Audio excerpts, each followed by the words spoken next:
The German Shepherd had not broken formation in 11 years of active service. Not once. Not during training exercises at Camp Pendleton when helicopters thundered 40 feet overhead. Not during the chaos of a live demonstration at the naval base in Virginia Beach when a flashbang went off closer than it should have. Not during any of the 3 overseas deployments that had filled his service record with citations and his body with small invisible scars. Ajax was a disciplined, decorated military working dog with an unbroken history of absolute obedience, and everyone at the Greystone Veterans Memorial in downtown Columbus, Ohio, on that cold November morning understood that, which is exactly why what happened stopped everyone cold. The annual Veterans Day ceremony had drawn nearly 400 people to the memorial grounds. Folding chairs were arranged in neat rows across the broad stone plaza. Flags snapped in the sharp morning wind. A color guard stood at rigid attention near the central monument, and a Navy SEAL demonstration team had set up along the east perimeter, their German Shepherd working dog positioned between 2 handlers at the edge of the formal staging area. Ajax was supposed to remain at heel.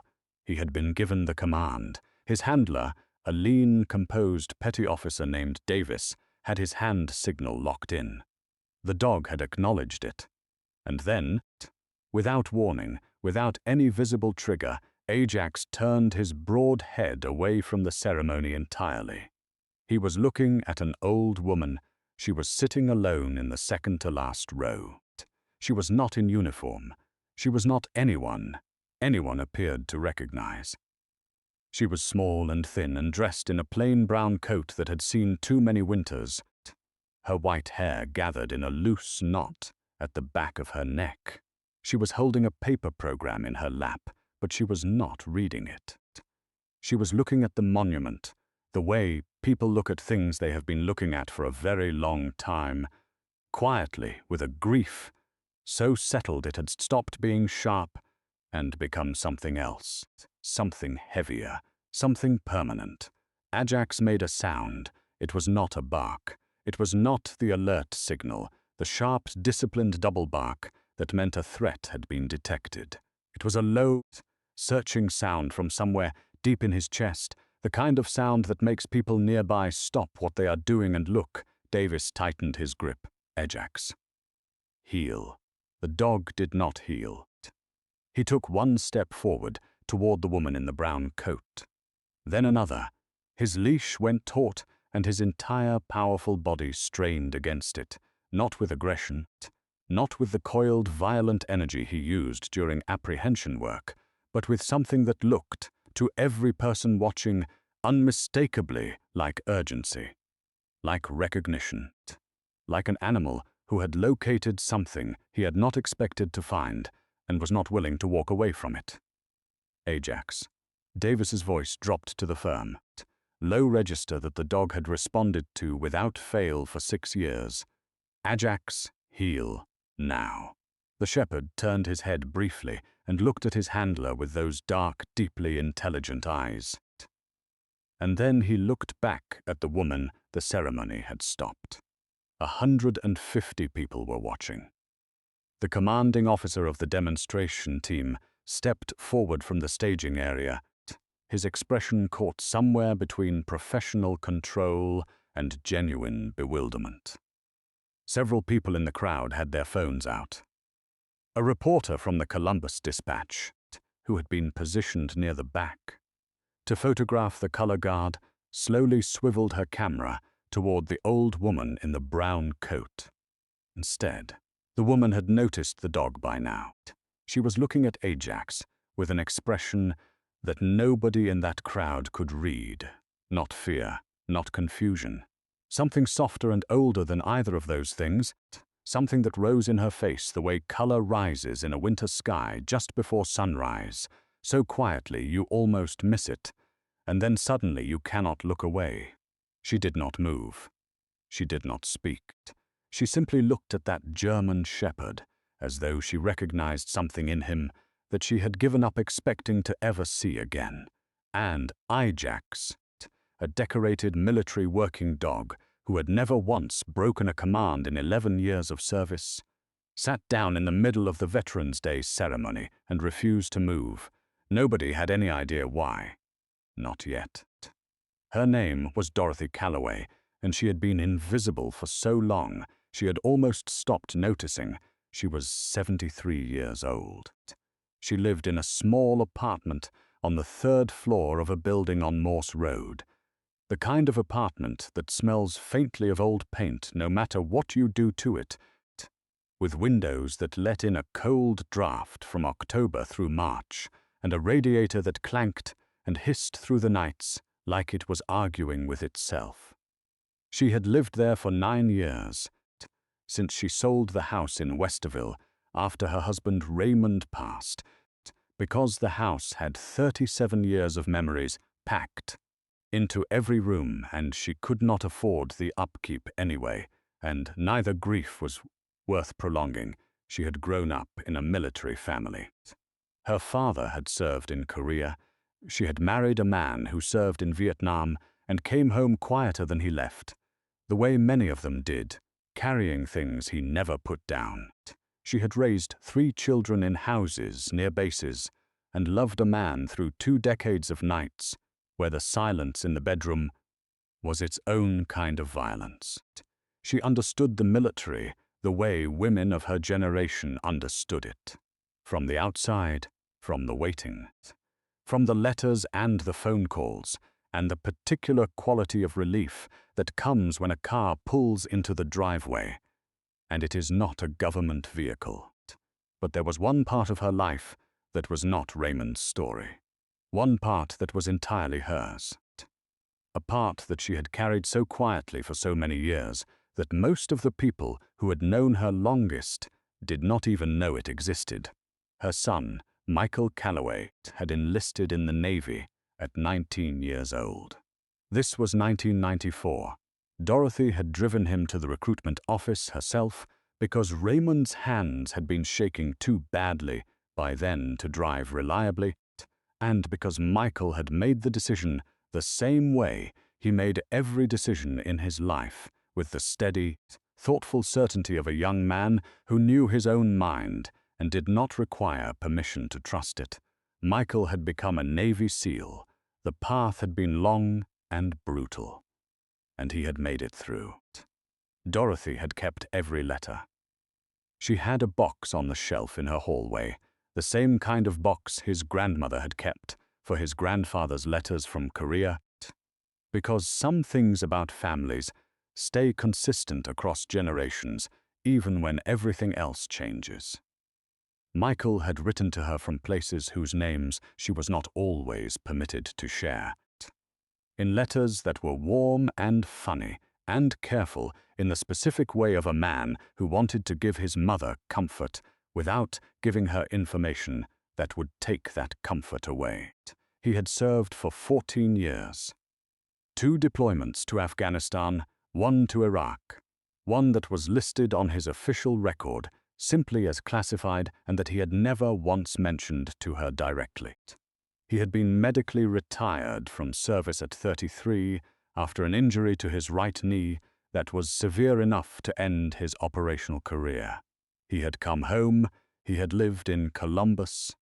He had been a good son, a present son, the kind of son who called on Sundays and showed up with groceries when her car was in the shop and sat across from her at the kitchen table and made her laugh about things that had nothing to do with war or loss or any of the heavy inventory of their shared history.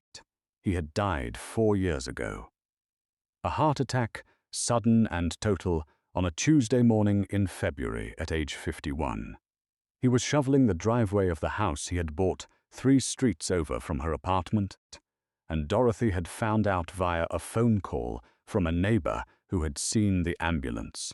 She had kept coming to the Veterans' Day ceremony every year since he enlisted. 30 years of Veterans' Day ceremonies. She had not missed one. It was not something she had ever talked about or explained to anyone, because It was not the kind of thing she felt needed explaining. She simply came.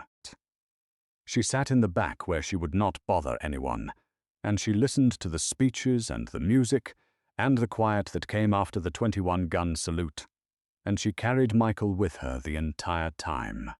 She had never expected a German shepherd to notice.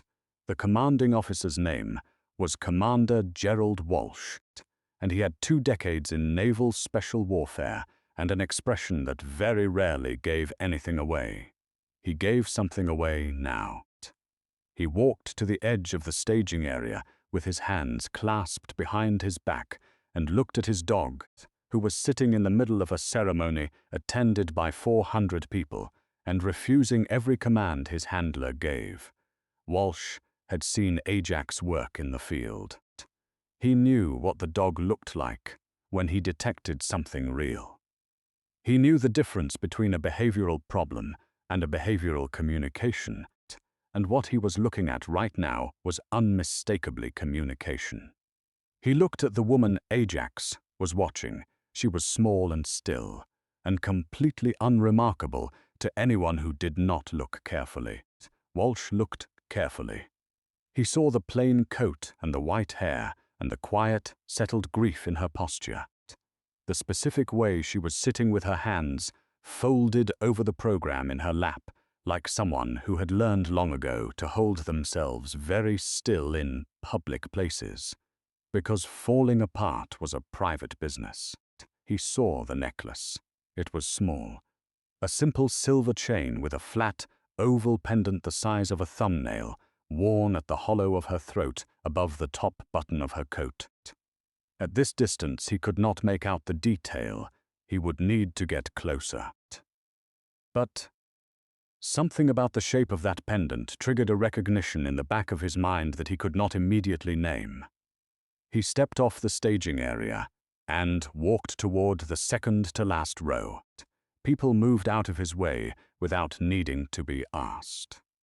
Walsh was not a physically imposing man in the way people sometimes picture decorated military officers. He was lean and weathered and of average height, but there was a quality to the way he moved that made spaces open in front of him. He reached the old woman's row and stopped. She looked up at him. Her eyes were gray and direct and entirely without fear. "Ma'am," Walsh said, his voice quiet enough that it would not carry to the people around them. "My dog appears to be very interested in you. I apologize for the disruption."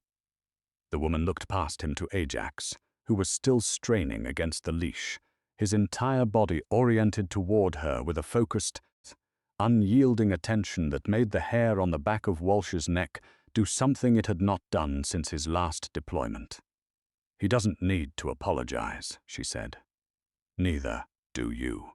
Her voice was steady and low, the voice of a woman who had said difficult things calmly for a long time. Walsh looked at her necklace. Up close, the detail of the pendant was clear. It was a small military identification tag, not the standard-issue aluminum rectangle of an active service member's dog tag. This was a different shape, a different material, older. It was engraved, and even at conversational distance he could read the lettering on it. His jaw tightened almost imperceptibly. He recognized the name on that tag. Not because he had met the man personally, because the name was in a file he had read 3 years ago during a classified program review. Because the name belonged to a SEAL who had served in a unit that Walsh had been asked to evaluate as part of a posthumous medal nomination. Because the name was one of 14 on a list he had never shared with anyone outside of that review, a list of people who had done things in places that the public record did not describe and likely never would. The name on the necklace was Michael Callaway. Walsh stood very still for a moment. Then he looked at the woman wearing it.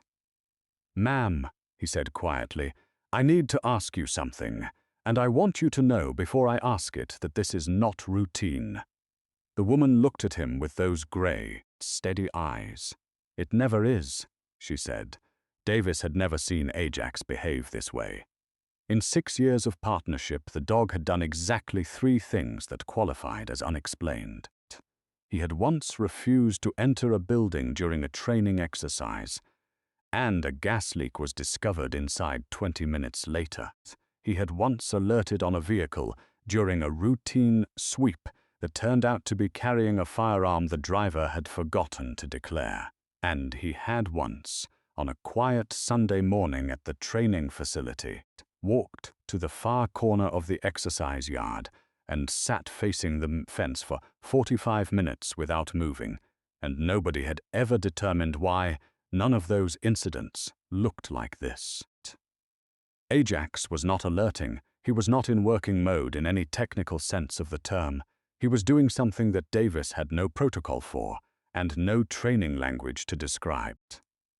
He was behaving like an animal who had located the specific thing he had been looking for and was not going anywhere until it came to him. Davis let the leash go slack. Ajax took 4 more steps forward. Reaching the edge of the row where Dorothy Callaway was sitting, he stopped directly in front of her. His head came up, his dark eyes found her face, and stayed there. Dorothy looked at the dog. She had known dogs. Michael had loved dogs his entire life. He had lobbied for a dog from the time he could form a complete sentence.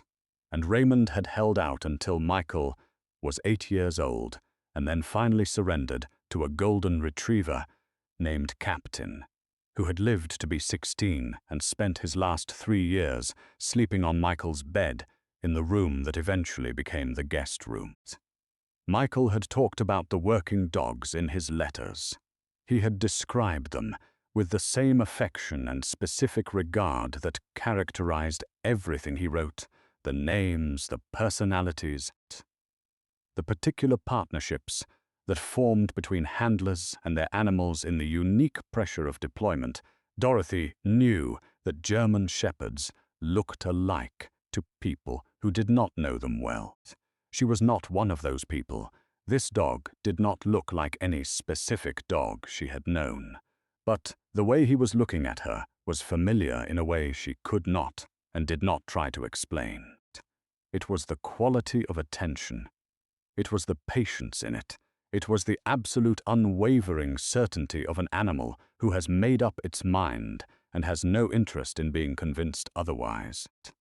It was the way Michael used to look at her across the kitchen table when he was about to say something he knew she needed to hear.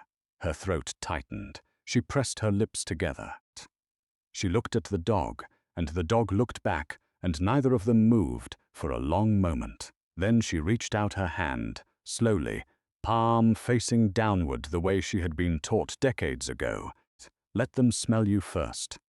And Ajax pressed his broad black nose into her fingers with a gentleness that was so completely at odds with everything the people watching had been anticipating that a woman 2 rows back started crying without entirely understanding why. Walsh was watching from 3 feet away with an expression on his face that he was not managing as carefully as he usually did. He had the file on Michael Callaway in his memory. He did not have all of it. Significant portions were still classified at a level that Walsh's clearance did not reach, but what he had was enough. Michael Callaway had been assigned to a Joint Special Operations Task Force on his final deployment. He had worked with a military working dog unit during one phase of that operation. The specific dog he had worked alongside for a period of approximately 8 weeks had been a German shepherd designated Ajax, then 4 years old, who had been on his first overseas deployment. Ajax was now 15 years old. Well past the age of active deployment, he had been kept in the Navy's working dog program as a demonstration and ceremonial asset, highly regarded, too decorated to retire, too old to place in the field. His handler, Davis, was his 4th since Michael. Walsh looked at the dog pressing his nose into Dorothy Callaway's hand, and he understood with total certainty what he was looking at. Ajax had spent 11 years working with 7 different handlers. He had bonded with each of them in the measured, professional way of a highly trained animal, present, reliable, loyal within the operational context of their partnership. But 8 weeks, during a classified deployment in 2013, he had worked alongside a Navy SEAL named Michael Callaway in conditions and circumstances that Walsh would never have full access to. Whatever had happened during those 8 weeks had left something in the dog that 11 years and 4 subsequent handlers had not erased. And Dorothy Callaway was wearing her son's name around her neck. Ajax could smell him, not a memory, not an abstraction. Dogs do not grieve in metaphors. Ajax could smell the actual molecular trace of a human being he had known, embedded in the fabric of that coat, present in the oil of the woman's skin, in the way that the people we are closest to leave themselves on us in ways we cannot choose and cannot wash away. Michael Callaway had sat across from his mother at a kitchen table, 3 streets away from this plaza. He had put his arm around her shoulders. He had kissed her forehead when he left. He had left himself on her the way all of us leave ourselves on the people who love us best.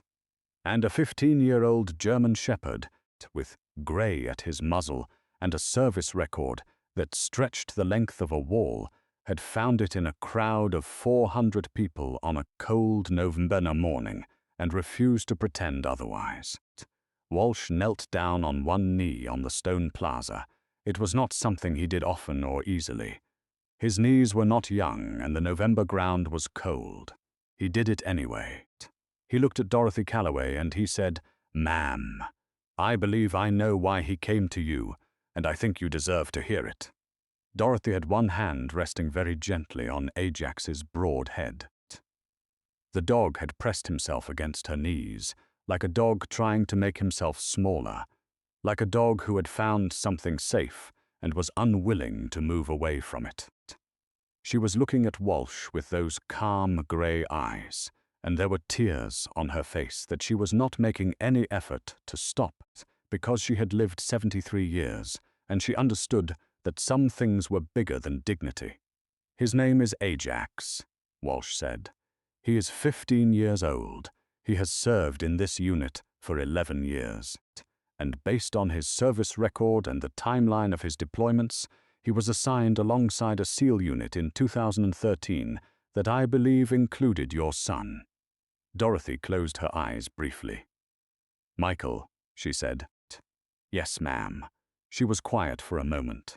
Her hand moved in slow, steady strokes through Ajax's fur, and the dog's eyes closed halfway, not in sleep, but in something that looked like relief, the specific physical easing of an animal who has been carrying a tension for a very long time and has just been given permission to set it down.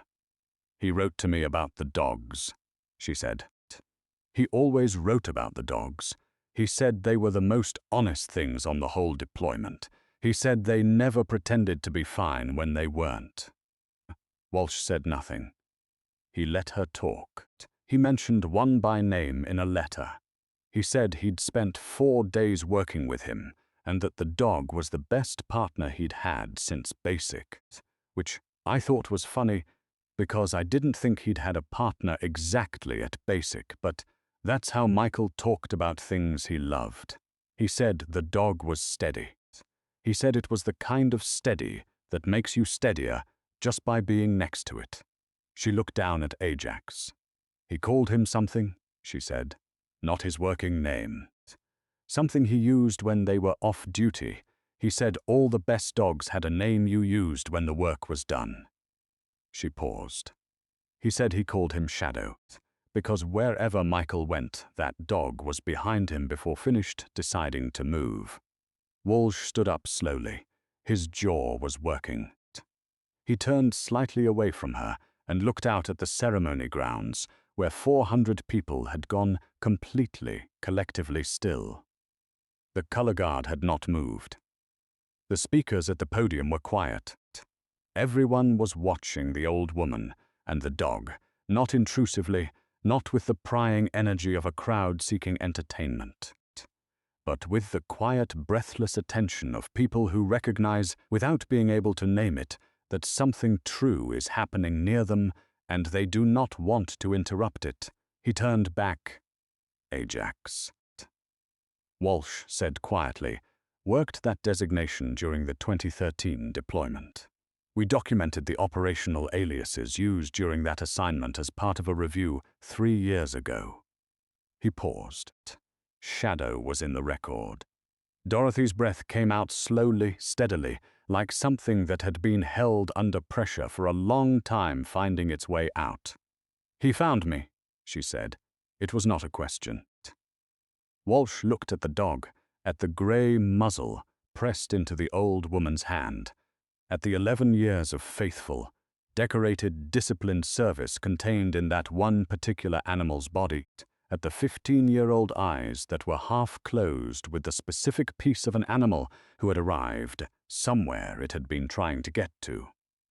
Yes, ma'am, Walsh said. He did. What happened in the next hour was not part of any ceremony program.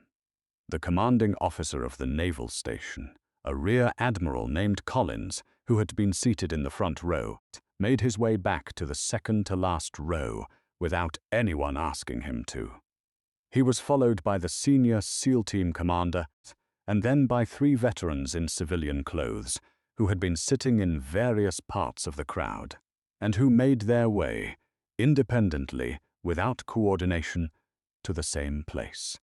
They gathered around Dorothy Callaway the way people gather around something they want to be near, without being able to articulate exactly why. Admiral Collins looked at the necklace and at the dog and at the woman holding the dog. He was 62 years old, with 30 years of naval service, and a face that had been described as unreadable by people who had known him for decades. He sat down in the empty chair beside Dorothy Callaway, which was not something anyone had expected or planned, and he said, "Your son served with extraordinary distinction. I want you to know that." Dorothy looked at him. "I know," she said. "He told me what he could." "There is more that he couldn't," Collins said. "I can't tell you all of it today. Some of it I can't tell you at all. But what I can tell you is that the men who were with him speak about him the way men speak about people who changed the outcome of something that mattered." Dorothy nodded slowly. She already knew this.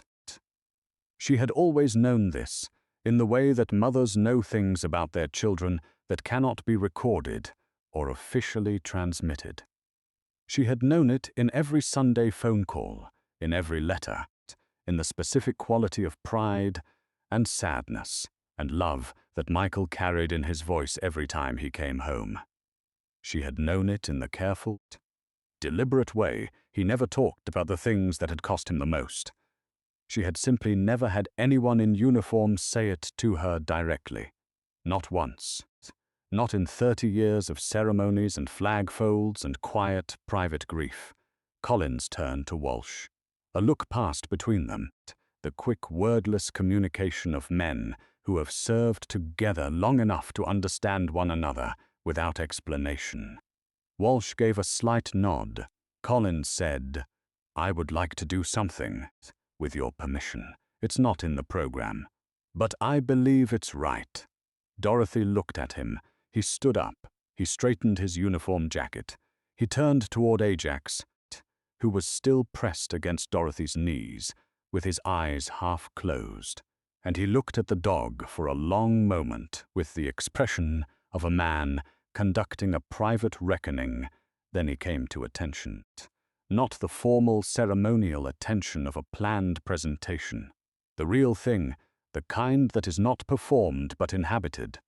The kind that costs something.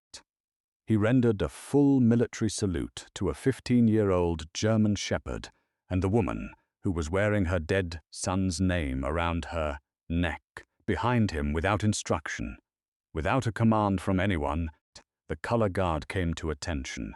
The 3 veterans in civilian clothes came to attention. Davis, Ajax's handler, came to attention. Walsh, the SEAL team commander, came to attention.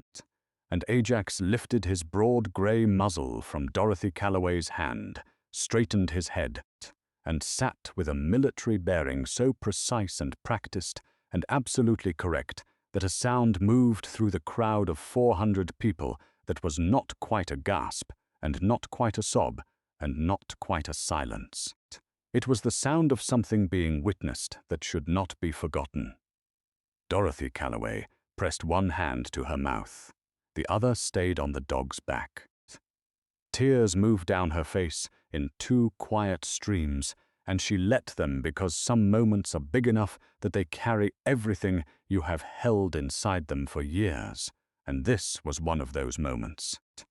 She thought about Michael at 19, driving to the recruitment office in the passenger seat while she watched the road and did not say all the things she was thinking. She thought about the letters in the cardboard box on the hallway shelf. She thought about Tuesday mornings in February and ambulances and neighbors with quiet faces. She thought about 30 Veterans' Days in the back row, alone and quiet and entirely invisibly present. She thought about a dog named Shadow who followed her son through darkness she would never fully know, steady as gravity, honest as any living thing she had ever seen. She looked at Ajax, at the grey around his muzzle and the deep intelligent eyes and the squared, dignified posture of an old soldier who had found something he needed to find before his time was entirely through. "Thank you," she said softly, to the dog, to her son, to all of it. Ajax turned his head and pressed his nose against her hand. One more time, very gently, the way a person says something they have already said and do not need to say again, but cannot quite bring themselves to stop saying. The ceremony did resume. It resumed differently than it had begun. The senior chaplain, who had been watching from the podium, altered his closing remarks without apologizing for it. He talked about the ways that loyalty does not expire. He talked about the particular nature of the bonds that form between human beings and the animals who go with them into the most dangerous and defining moments of their lives. He talked about the obligation to witness those bonds, to honor them, to refuse to let them become invisible simply because they are inconvenient to memorialize in official language. He did not mention Dorothy Callaway by name. He did not need to. Every person in that plaza knew who he was talking about. After the ceremony, people did not leave quickly the way they sometimes do. They moved slowly, quietly, gathering in small clusters the way people do when something has happened that needs to be absorbed before it can be fully felt. Several people who had served under or alongside Michael Callaway found Dorothy without anyone directing them. A man who had done a tour in Afghanistan in 2008 and had known Michael briefly through a joint training program shook her hand and said only, "He was the real thing, ma'am." She thanked him. She meant it. Admiral Collins arranged for Ajax to be formally walked to Dorothy's side for a photograph. It was not an official photograph. It was taken by the reporter from the Columbus Dispatch on her personal phone, because her press camera would have felt like the wrong instrument for this particular image. The photograph showed an old woman in a brown coat, sitting in a folding chair in a stone plaza with a German shepherd's head in her lap and her hand resting between his ears, and both of them looking at something beyond the frame of the picture. Something that could not be captured, but that shaped everything around it. The reporter would later write that she had covered Veterans' Day ceremonies for 11 years and had never seen a crowd of 400 people go that completely quiet over anything. She wrote that it was the dog who had made it happen, and that she had spent several days afterward trying to find a way to explain why a dog doing an inexplicable thing had felt, to everyone present, like an explanation of something important. she never found language she was entirely satisfied with. She published the story anyway, because some things are worth putting into words, even when the words fall a little short. Walsh found Dorothy as the crowd was beginning to thin. He had a business card in his hand, and he gave it to her and said there were people she should speak to. People who could not tell her everything, but who could tell her more than she had been told. People who had worked with her son, and who, in Walsh's estimation, had been waiting for someone to give them permission to say what they knew. He said he could not promise her a complete picture. Some of the canvas was permanently dark, and it was going to stay that way. He said he could promise her that the parts that could be lit would be. Dorothy folded the card into her coat pocket, next to the necklace she had been wearing since the morning Michael died, the simple silver chain with the flat oval pendant that held the only name she had ever needed to carry with her into a room full of people to feel like he was still present. She looked at Walsh. She said, "I have been coming to this ceremony for 30 years. I have sat in the back because I did not want to take up space that belonged to someone else. I did not know if what I was doing mattered." Walsh looked at her steadily. "It mattered," he said. She nodded once. She believed him. Not because he was a commander with decorations on his chest, though he was. Not because he had access to files she would never read, though he did. She believed him because a 15-year-old German shepherd who had worked alongside her son in places she could not name had walked across a crowded ceremony ground, broken 11 years of perfect formation, and sat down in front of her in the cold morning air. And that particular kind of testimony is not the kind you argue with. The following spring, on a quiet Saturday morning in April, Dorothy Callaway walked into the yard of the naval station where Ajax was housed. Walsh had arranged it. He had done the paperwork and cleared the visit through 3 different channels and told the staff to give her as long as she needed.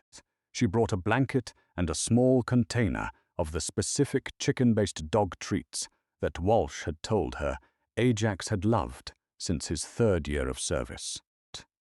She sat on a bench in the exercise yard in the pale spring sunlight, and she spread the blanket across her knees and she waited. Ajax came out of the kennel building with Davis at his heel, and the moment he cleared the doorway, he picked up speed, not running exactly. His joints were not young, but moving with the purposeful urgency of an animal who has somewhere specific to be. He crossed the yard and pushed his large gray head directly into Dorothy's lap and went still. She put her hand on his back. They sat like that for a long time in the April sun, an old woman and an old dog, both of them with years behind them that had cost more than was fair, and both of them, for this particular hour on this particular morning, at peace with the cost. Davis watched from across the yard and did not approach. He understood what he was looking at. He had served with Ajax for 6 years, and he knew the dog's tells, his moods, the subtle shifts in posture and breath that signaled everything from alertness to exhaustion to the very specific, very rare state of total ease that Ajax almost never reached, and that Davis had been privileged to witness perhaps a dozen times in their years together. He was witnessing it now. Later, Walsh would submit the paperwork to retire Ajax permanently and transfer him to civilian care. The recommendation he wrote included a line that he was told was unusual for this particular form of documentation.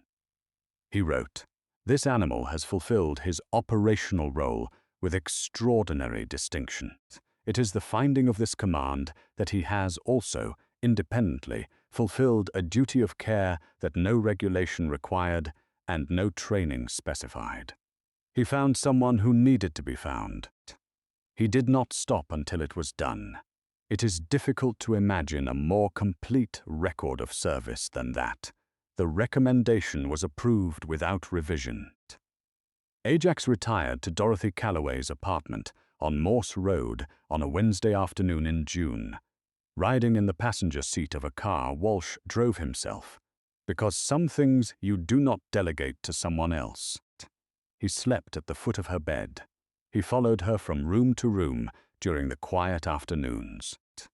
He sat beside her on the couch on Sunday evenings when she watched television and pressed his warm weight against her side, in the specific way of a dog who has decided that proximity is the truest form of loyalty. The cardboard box of Michael's letters stayed on the shelf in the hallway. Dorothy still read from it on certain nights, in the quiet that came after 10 o'clock. When the radiator had finished arguing with itself and the city outside had settled into its low, distant hum, she read from it less often now. Not because the letters mattered less, because the box was not the only place Michael lived anymore. Some nights she looked down at the dog sleeping at her feet and thought about what it means to be found by something that refuses to forget you, about the kind of loyalty that does not require a command, about the version of love that asks nothing except to be close to what it loves, steady and patient and quiet for as long as there is time. She thought Michael would have understood that without needing it explained. She thought he probably already had. If this story moved something in you, leave a comment below and tell us what it meant to you. Share it with someone who knows what it is to love a veteran, to wait for them, to carry them after they are gone. Subscribe to K9 Heroes Uncovered for more stories about the bonds that hold long after the mission is over. Because loyalty does not retire. It just finds a new post to hold.